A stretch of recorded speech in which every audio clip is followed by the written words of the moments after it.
थांबा एक minute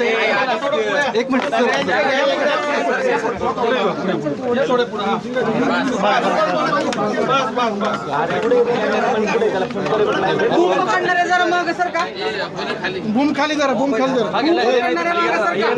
ready का?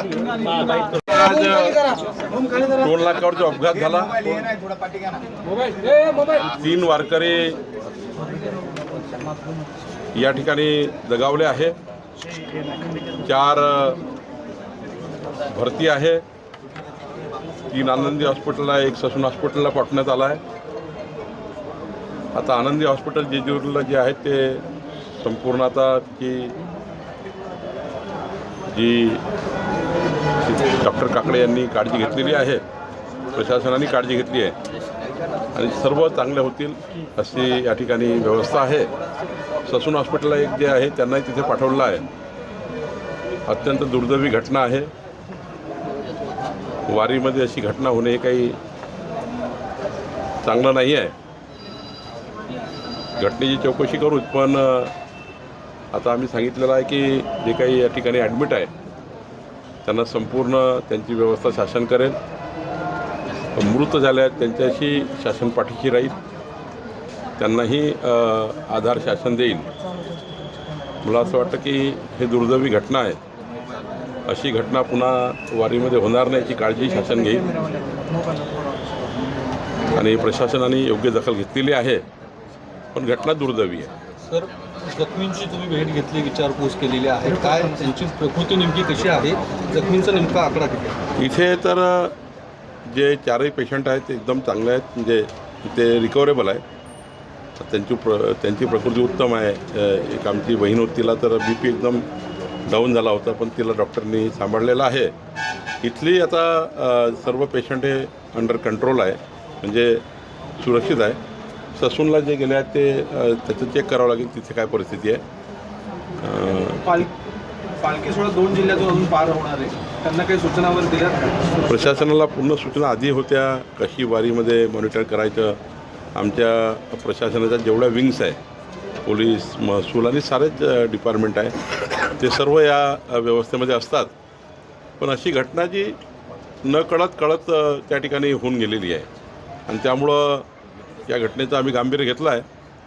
पुढं अशा कुठे घटना घडू नये याची काळजी शासनाने घेतली आहे। चालकाने काहीतरी औषधं घेतलं होतं, त्याच्यामुळं तो गुंगीसारखं त्याला जाणवलं। पोलिसांकडनं माहिती घेतली, 65 वर्ष वय आहे चालकाचं, आणि त्यांनी काहीतरी सर्दी खोकल्याच्या गोळ्या घेतल्या, त्यांनी सुस्ती आली आहे। सुस्तीमध्ये त्यांनी या ठिकाणी असा आउट दिशेने जाऊन, ज्या दिशेने ट्रक जाता येत नाही किंवा दिंडीला लावू नये त्या दिशेने जाऊन ही घटना घडलेली आहे, असं या ठिकाणी पोलिसांचा प्राथमिक रिपोर्ट आहे। चौकशी होईल, पण आज महत्त्वाचं काय, हे जे मृत झालेले आहेत त्यांच्या पाठीशी सरकार खंबीरपणे उभं राहायला पाहिजे। जखमींना पूर्ण व्यवस्था उभ्या केल्या पाहिजे, ते आम्ही करतो आहे। तिसरी महत्त्वाची बाब आहे की पूर्ण यानंतर ही अशी घटना होण्याची काळजी घेतली पाहिजे, ती काळजी आम्ही घेतो आहे। जे मृत्युमुखी पडले त्यांच्या कुटुंबियांना काय नाही, शासनाचे जे नियम आहे, जे काही 4 लाख रुपये सरकार ते प्रत्येक मृताला मिळतात, त्याच्यापेक्षा अजून काही जास्त मदत करता ती करू, पण निश्चितपणे आज शासनाची पूर्ण त्याच्या मृत परिवाराच्या पाठीशी सरकार राहील। एखाद्या वेळी त्या परिवाराच्या सर्व घटकं कोणत्या परिवारात जे असतील त्यांना आम्ही बोलवून घेऊ, किंवा त्यांच्याकडे इथले पालकमंत्री जातील किंवा इथले आमदार जातील, तिथले आमचे तहसीलदार, जिल्हाधिकारी जातील, तिथे व्यवस्था करतील।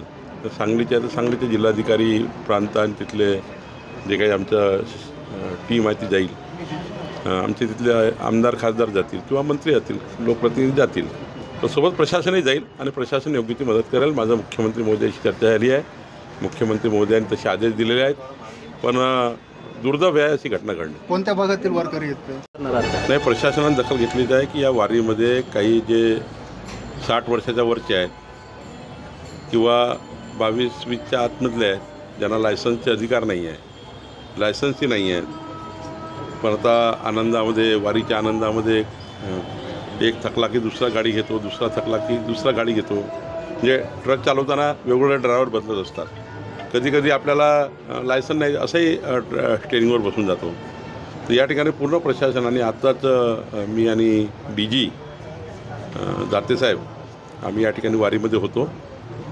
DG स्वतः या ठिकाणी आले आहेत.